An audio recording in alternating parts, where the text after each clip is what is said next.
Então, considere uma partícula que se desloca sobre um eixo horizontal x sobre a ação de uma força horizontal que varia com a posição x. Está vendo? A força muda com o passar do tempo.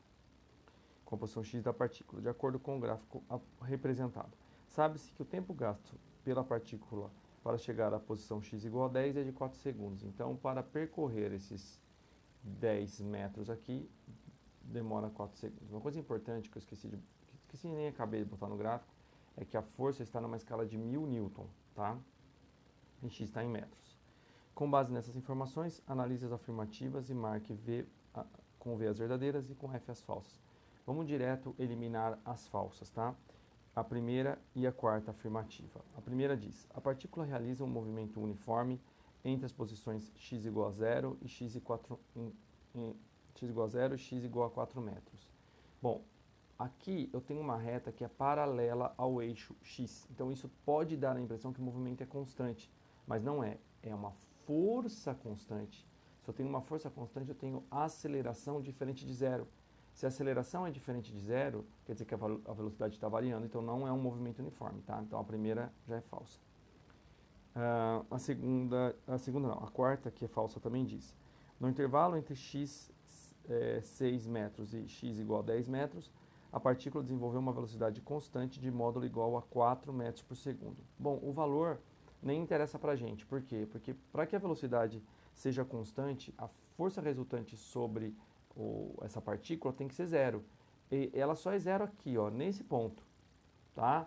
Aqui ela é zero também, mas nesse período todo aqui não é, tá? Eu tenho uma força que está negativa, mas aumentando de valor, e depois ainda negativa, mas diminuindo de valor, tá? Então essa força nesse trecho aqui ela funciona como um freio, ok? Então a velocidade não é constante. Bom, agora vamos ver as outras duas que eu já aviso que vão ser verdadeiras, tá? E vamos ver no que dá.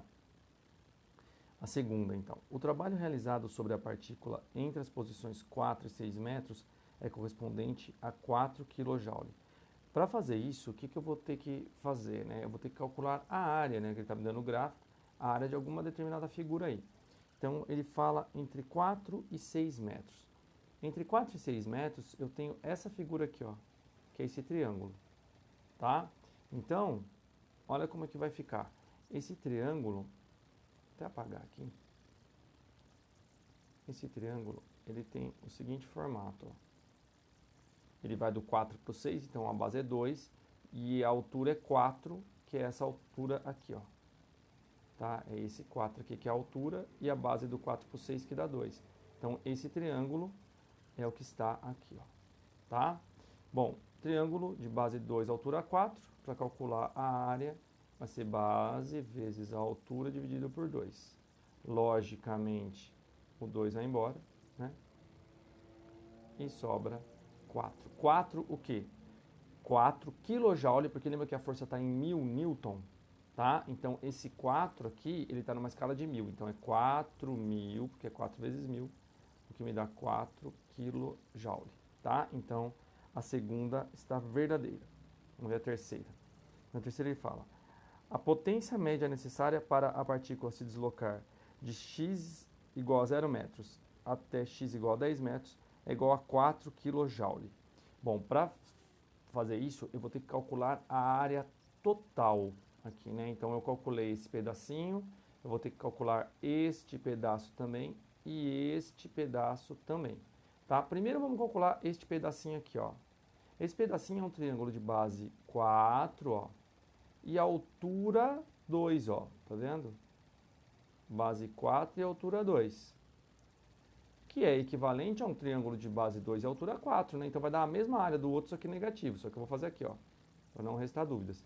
Então a base é do 6 ao 10, que dá 4. E a altura dele aqui vale 2, tá? Então a área dele é base de 4 vezes a altura, que é 2, sobre 2. Novamente, o 2 vai embora com o 2. Sobra para a gente uma área de 4 kJ.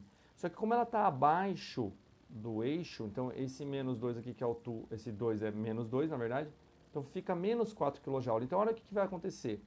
Essa área deu menos 4 kJ, a anterior deu 4 kJ. Então essa área aqui, ó, se cancela com essa, tá? Ó. Opa. Esta se cancela com esta, tá? Então vai sobrar apenas essa área aqui, ó, pra gente. Daí quanto que vai dar? Ela tem base 4, altura 4, é um quadrado, né? Então vai ficar fácil, 4 vezes 4, 16, né? Então a área do quadradinho que sobrou é 4 por 4, que me dá 16 kJ. Bom, 16 kJ é o trabalho, eu quero a potência. A potência é o trabalho pelo ΔT. Se ele quer de 0 a 10, né?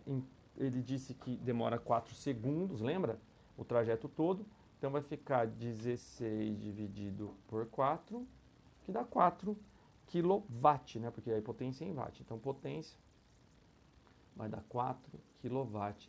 Então a terceira também é verdadeira. Então eu tenho a primeira falsa, a quarta também é falsa. Eu tenho a segunda verdadeira e a terceira também verdadeira. Então a alternativa correta é a A, que diz que é FVVF. Beleza? Vamos para o 4, que é rápido, mas ele tem uma pegadinha. Tá? Eu mesmo acabei me confundindo e errei esse exercício. E aí, quando eu vi a resolução, que eu me toquei da bobagem que eu tinha feito, mas é legal porque isso leva para vocês a discussão da confusão que vocês poderiam fazer, tá? Então, foi importante eu ter me lembrado desse possível erro aqui. Um pêndulo é constituído de uma esfera de massa de 2 kg, presa a um fio de massa desprezível e comprimento 2 metros, que pende do teto, conforme a figura a seguir.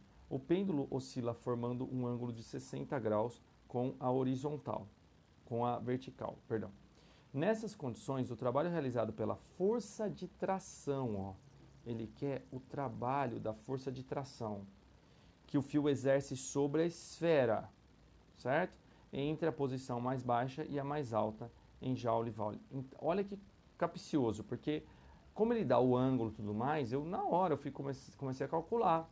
Eu peguei, fiz isso aqui, 60 graus, aí eu tirei aqui, pô, 60 graus vai me dar aqui o comprimento todo, né, que é 2 vezes o cosseno de 60, que dá 2 vezes meio, então dá 1 metro. Aí eu fui lá e calculei MGH com os valores que eu tenho. Só que não é nada disso, tá?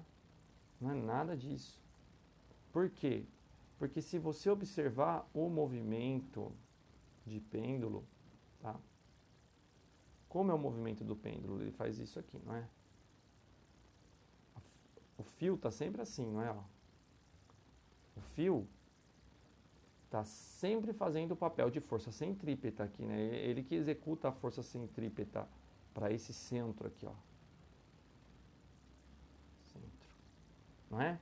Então, se ele sempre está fazendo o papel de força centrípeta, ele sempre está fazendo uma força perpendicular a qualquer pequeno deslocamento que essa bolinha faça, tá? Assim como um movimento circular completo, a força centrípeta é sempre perpendicular à velocidade, não é? E é perpendicular a cada pequeno deslocamento que ela faz. Então, em qualquer momento que eu pegar aqui, essa força vai ser perpendicular ao deslocamento. Então, se ela é perpendicular ao deslocamento, quer dizer que o ângulo é 90 graus. Se o ângulo é 90 graus, na hora de calcular o trabalho, entre a força e o deslocamento, né, o trabalho fica... O trabalho da força de tração é a tração, que tem um valor desconhecido para a gente no momento, vezes o deslocamento, que a gente não conhece, mas tudo bem, vezes o cosseno do ângulo entre essas duas forças, entre essas duas grandezas, que me dá 90 graus. Só que o cosseno de 90 graus é zero.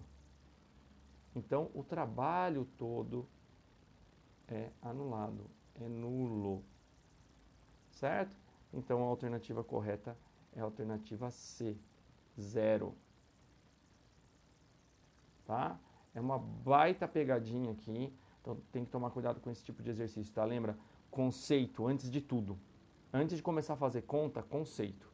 Como eu peguei os exercícios, fiz aqui correndo na pressa para poder gravar as aulas, porque a situação aqui em casa tem que ser tudo meio corrido, né? Então eu acabei fazendo bobagem. Mas isso vai acontecer com vocês. Vai acontecer numa prova, o tempo da prova está acabando, ou no vestibular. Então, conceito. Pensa no conceito. Se o conceito não te der a resposta, aí você passa para o cálculo. Beleza? Um abraço para vocês, até mais.